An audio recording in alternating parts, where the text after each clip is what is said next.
Then afterwards, the Pharisees came to him in verse 11 and began to question Jesus, saying, and they asked him for a sign from heaven. And I'm like, again, do you not just see what happened? What sort of sign from heaven are you expecting here? I just fed 4,000 men with like 5 loaves and fishes. Welcome to the Bible in 1 Year podcast, brought to you by 2 Brits and aBible. Today's day 291, covering Mark 8 and 9. Right, well, me to kickstart things off today then. Quite a small first point, but I thought it was kind of cool. So Mark 8 verse 2, I have compassion for these people. They have already been with me 3 days and have nothing to eat. So imagine like Jesus' powerful sermons and teachings and preachings are so like captivating that these people have just been listening to him for 3 days straight and forgotten to eat anything. And, you know, Netflix can eat its heart out, right? Like, you know, binge watching a season or whatever. What about a 3 days straight with Jesus? Unbelievable. And it just made me think, like, in my whole life, I don't think I've ever been that involved in anything that it's been over a day where I haven't wanted to stop and eat and drink and stuff. And this is a whole crowd. It's pretty cool. Yeah, that's really cool, man. I've, again, read that so many times. I have a point that I'm going to make from 8 verse 4. And it's like I hadn't even picked that out, the whole 3 days without eating and drinking. That's gargantuous. Like, just, yeah, that's wild, dude. I love that. Thanks for pointing that out. Can't imagine that. Flipping nuts. The thing that I was going to say, like, coming out next to it is, like, he's like, hey, go find them some food. And his disciples are like, but how are we going to feed them? And it's like, the same way I did like 2 weeks ago, boys. Do you not remember that one? Like, oh, come on, fellas. Like, get with the program. Agreed. And then like same point, basically, because then it keeps going and they fed them all and stuff like that. Then afterwards, the Pharisees came to him in verse 11 and began to question Jesus, saying, and they asked him for a sign from heaven. And I'm like, again, do you not just see what happened? What sort of sign from heaven are you expecting here? I just fed 4,000 men with like 5 loaves and fishes, whatever it was in this one, 7 loaves and fishes or whatever. Yeah, right. Yeah, it's unbelievable, isn't it?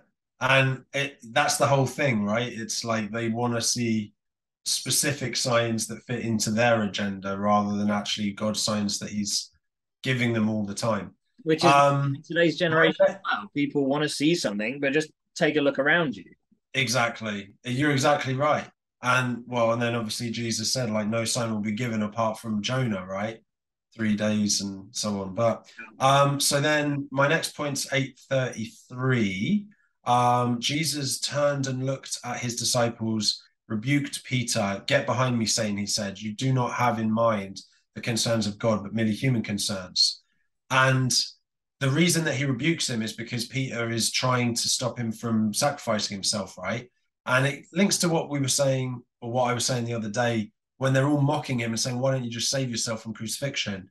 Jesus' sacrifice wasn't just to save us, it was for the glory of God and to save everyone.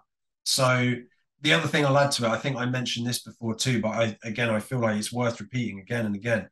The name Peter means rock. Peter was the start of the church, and yet the same Peter Jesus literally calls Satan because he realizes how flawed he is. Yeah. I can't get over that. Yeah, it's massive, man. It is. So then kicking in, we're trying to race through because we both have a lot of points, so apologize if this one feels quite quick. 9:23. This is sort of Jesus healing a boy possessed by an evil spirit is what it's titled in mine. And I just love it. 24 actually, because it's just the most simple thing. Jesus is saying, I can heal if it's possible for the one who believes. Immediately the boy's father exclaimed, I do believe, help me overcome my unbelief. And it seems sort of contradictory in itself. Like, yeah, I believe, but can you help me overcome my unbelief? But it's such a transient thing, faith and belief. And it's just so honest and so raw right in the middle there. So I do believe, but you know what? I also don't believe. Can you help me find where I sit with this? Right, right. Yeah, no, that's really good, man. And that's exactly right. You can both believe and sort of not believe at the same time. Yeah, And that kind of links to your first thing of the Pharisees sort of saying about the signs from heaven and them saying how we're going to feed all these people, right? yeah, Even when God gives us a sign, so quickly we'll forget, or so quickly we'll be like, yeah, maybe it was just a fluke or whatever, right? And none of that's true. So yeah, great point. Keep crack on, mate. My next one's 9:34. cool. Mine's 9:32, which is a really simple, quick one. Jesus predicting his death a second time. Mm, And it's saying he explained it to the disciples, and it says in 32, but they did not understand what he meant and were afraid to ask him about it. With hindsight, it's so obvious what he meant. But actually, when you put yourself in the shoes of the Pharisees, the disciples, Jesus was speaking so much in parables that yeah, no one understood, that he's being incredibly literal here. Like, no, I'm actually going to die. This isn't a parable here. This is what's going to happen. Like, I don't want to ask him about it though, because I don't want to be that guy that he's like, get behind me, Satan. So yeah, I'm just right, gonna let right. that one slide. Yeah, that's a really good point, man. And it would have been tough for the disciples in lots of ways. So the lack of understanding, as you say, and then they have to sort of piece it together, literally like after all the crucifixion and everything. Yeah, But then on top of that, just a quick one from 9:34, they kept quiet because on the way they had argued about who was the greatest. And I can kind of empathize with that as well, right? There are 12 men and they're all kind of competing for Jesus's love, really. But and I think in one sense that's a really good thing that they all love him so much that they all want to be his favorite.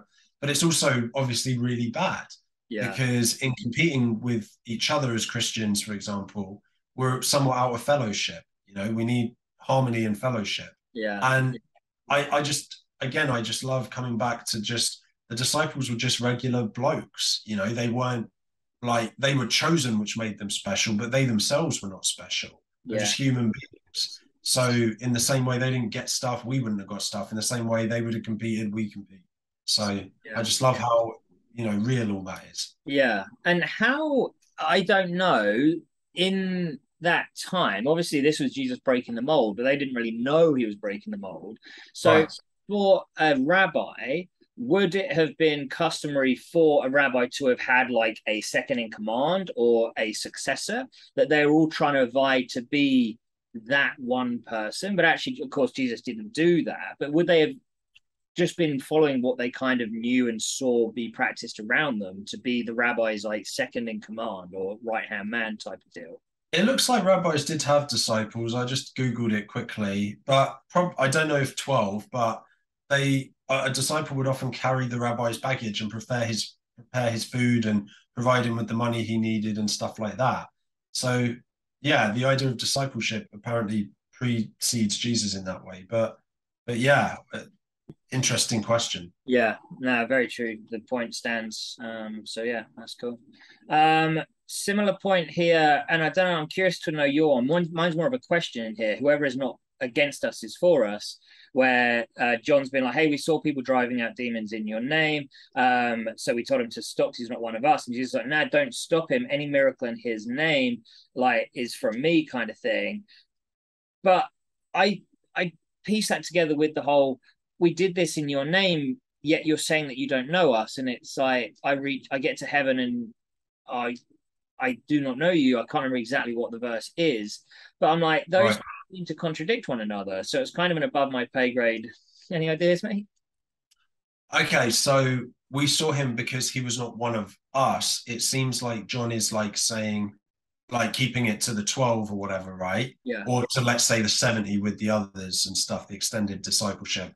But Jesus doesn't say that he doesn't know. Well, I mean, technically, Jesus would know him, right? At least the godly part of him would. Yeah. So Jesus never agrees with John that this guy wasn't one of him. So I think that's the way I took it. Jesus wants to make disciples out of everyone. Yeah. So the fact that this guy's faith and this guy's, methods were ordained by God and were healing at the same time Jesus lived Yeah. and stuff. Yeah. But my point was elsewhere where it says, but Jesus, I did this stuff in your name. And he's like, I did not know you. It's a different verse. Oh, I'm sorry. I see what you're saying. I don't know about that, above pay grade. We've run out of time, I've just realized as well. Yeah. Throw a couple in tomorrow. Sorry, everyone. We love you. Have a nice day. Bye.